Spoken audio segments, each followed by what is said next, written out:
We are just a few hours away from the Nintendo E3 Direct, which the company has said will only be focused on software.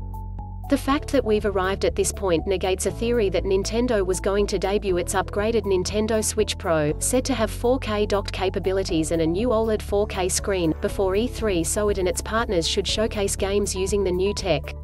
But that hasn't happened. And unless Nintendo is just plain lying about today's Direct being software only, we're not about to get an announcement during the show today either. My theory is that while the Switch Pro does exist, that perhaps Nintendo has decided to push its arrival until 2022 instead of this holiday, given that both A, the current Switch is selling incredibly well, and B, a global component shortage makes the idea of launching a brand new console in the next few months seem like a not great idea. But this idea runs contrary to a recent Bloomberg report that said that Nintendo is spooling up production and could debut the Switch Pro as soon as September. And when I asked Bloomberg's Jason Schreier if he still thought that was happen, he said he stands by the reporting of his colleagues. He didn't write the original piece.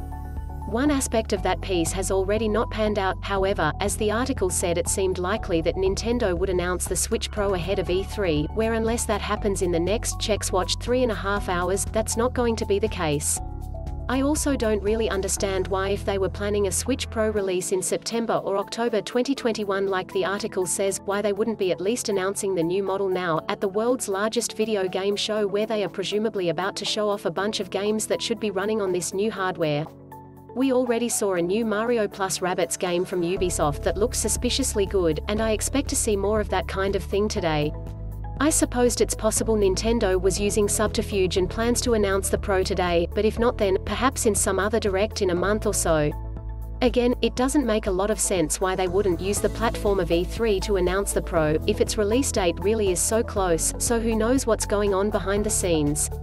But I am also prone to trust Schreier and the reliable Bloomberg team's reporting.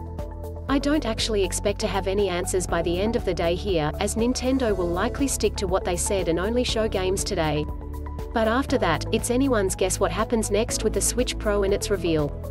Follow me on Twitter, YouTube, Facebook and Instagram. Subscribe to my free weekly content roundup newsletter, God Rolls.